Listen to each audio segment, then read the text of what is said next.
and call no man your father upon the earth, for one is your Father which is in heaven. Neither be ye called masters, for one is your master, even Christ. But he is that the greatest among you shall be your servant. And whoever shall exalt himself shall be abased, and he that shall humble himself shall be exalted.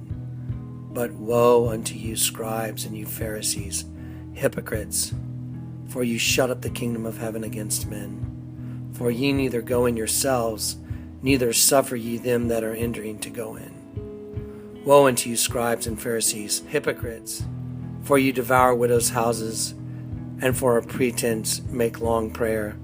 Therefore ye shall receive the greater damnation. Woe unto you, scribes and you Pharisees, hypocrites! For you compass sea and land to make one proselyte, and when he is made, you have made him twofold more the child of hell than yourselves. And Jesus answered and said unto them, Blessed art thou, Simon Bar-Jonah, for flesh and blood hath not revealed it unto thee, but my Father which is in heaven. And I say also unto thee, Thou art Peter, and upon this rock I will build my church, and the gates of hell shall not prevail against it. And I will give you the keys to the kingdom of heaven.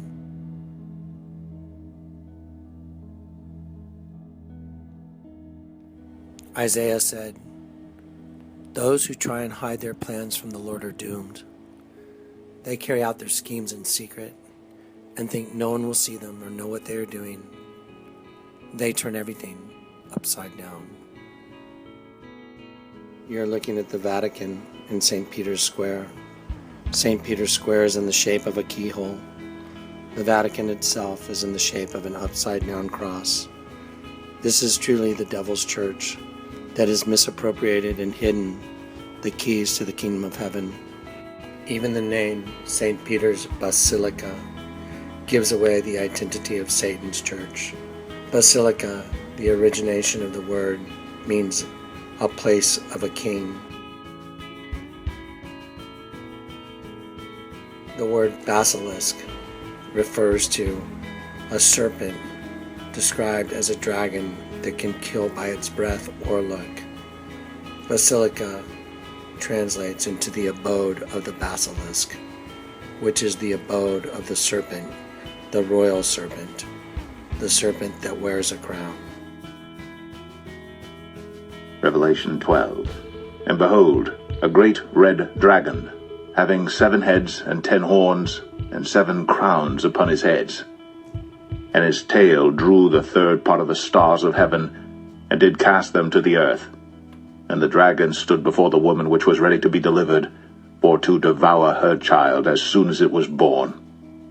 And she brought forth a man-child, who was to rule all nations with a rod of iron. And her child was caught up unto God and to his throne. And the woman fled into the wilderness, where she hath a place prepared of God, that they should feed her there 1,260 days. And there was war in heaven. Michael and his angels fought against the dragon. And the dragon fought and his angels, and prevailed not.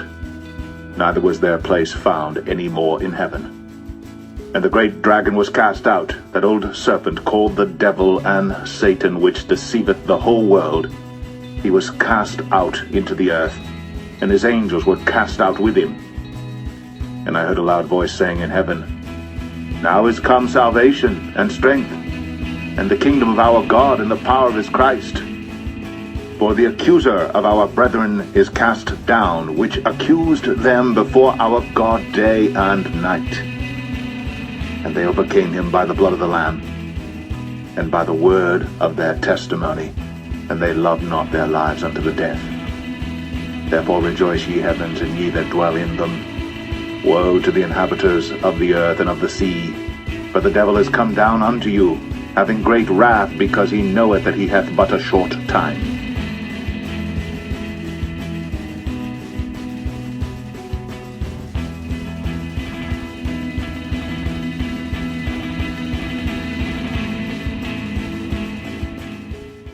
As you view the entirety of the Vatican itself, the upside-down cross, at the head of the cross The head of the serpent becomes visible.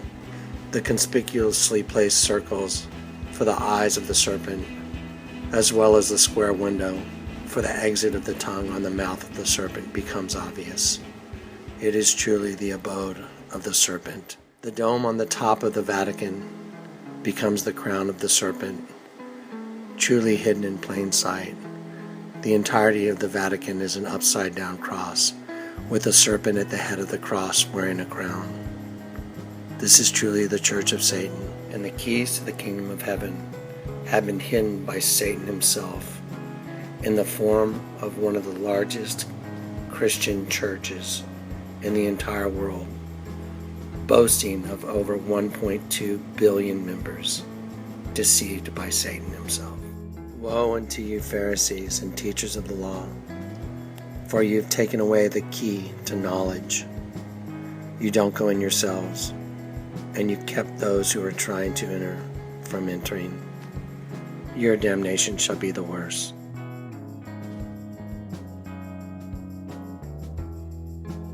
Not only in the Catholic Church, but all forms of apostate Christianity have hidden the key to the kingdom of heaven. That old serpent called the devil and Satan, the accuser of the brethren, took on the form of what's called a Nakash in Genesis 3. This is his first encounter with humanity, and this is when he deceives Adam and Eve.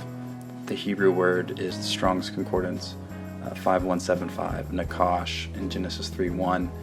And it's not just a creepy crawly snake. It is a shining serpent. It's an upright fallen angel. It's Satan in this form that he was beautiful to look upon, and he tempted Eve.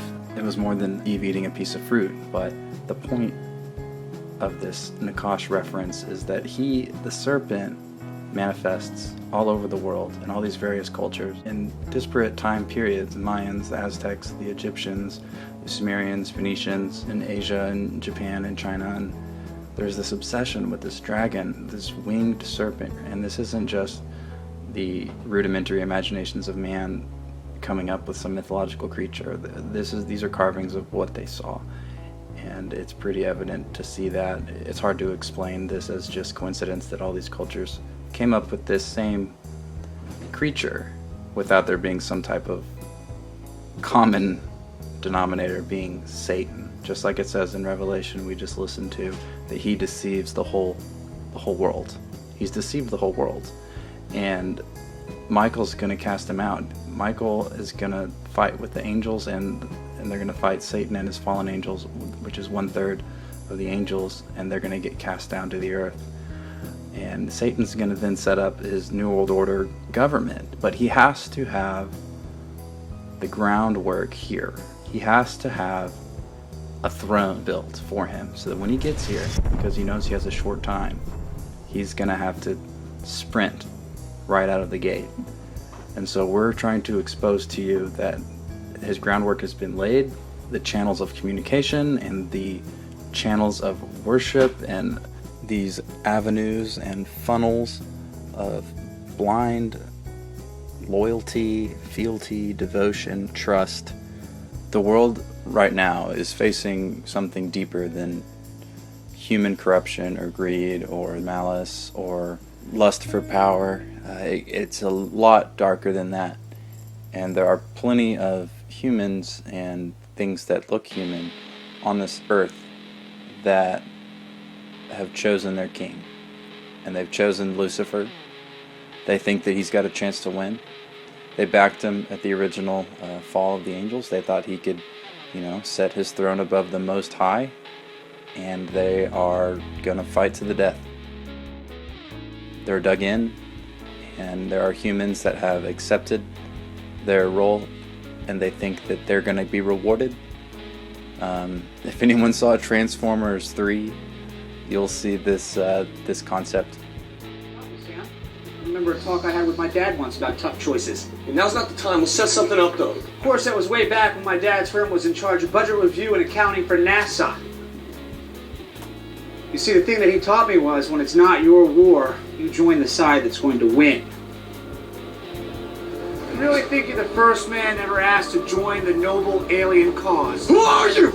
You know why we've not been back to the moon since 1972? Because these two, they came to my dad and they told him to do some creative accounting. They get way too expensive to ever go back, so he and others shut down the American and Russian space programs, and they've been our clients ever since. You help them kill people? You think they give you a choice? Besides, it's not like I personally participate. I am a liaison. I liaise. It's hostile takeover time, Sam. Begone, insect operative. Your work is done. Your Excellency. You chose sides? You chose wrong. That's it. They think that he's going to get to rule forever, but it's going to be for 1,260 days, what's known as the Great Tribulation in the Bible.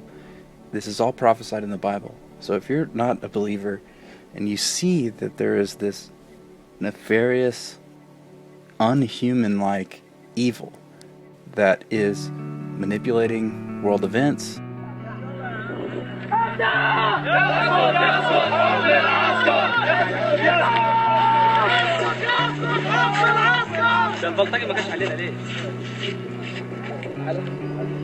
creating false flag terror events, starting these doctrines of man and these religions that all are going to be prepared, and they're all going to culminate whenever he does arrive.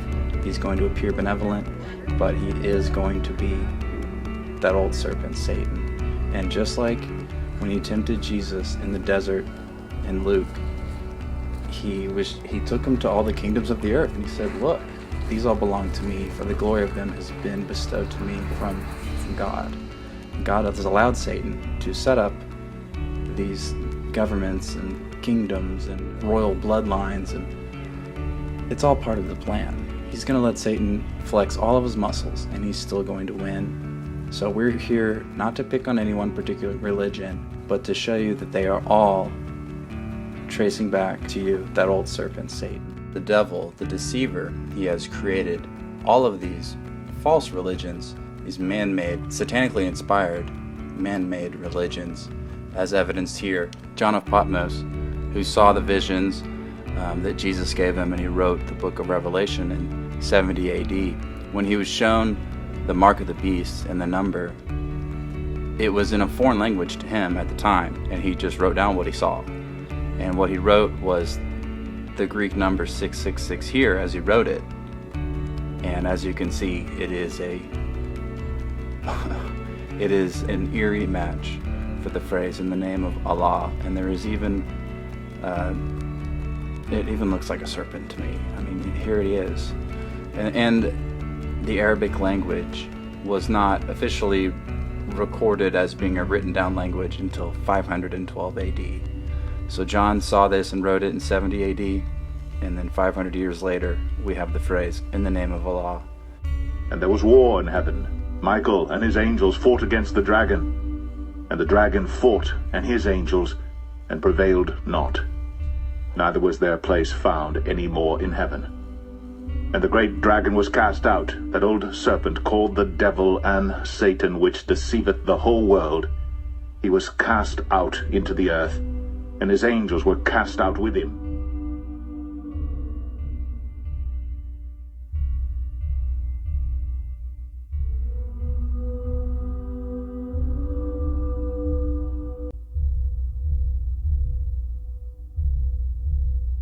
The enemy has laid a snare for us, and they crucify us upside down.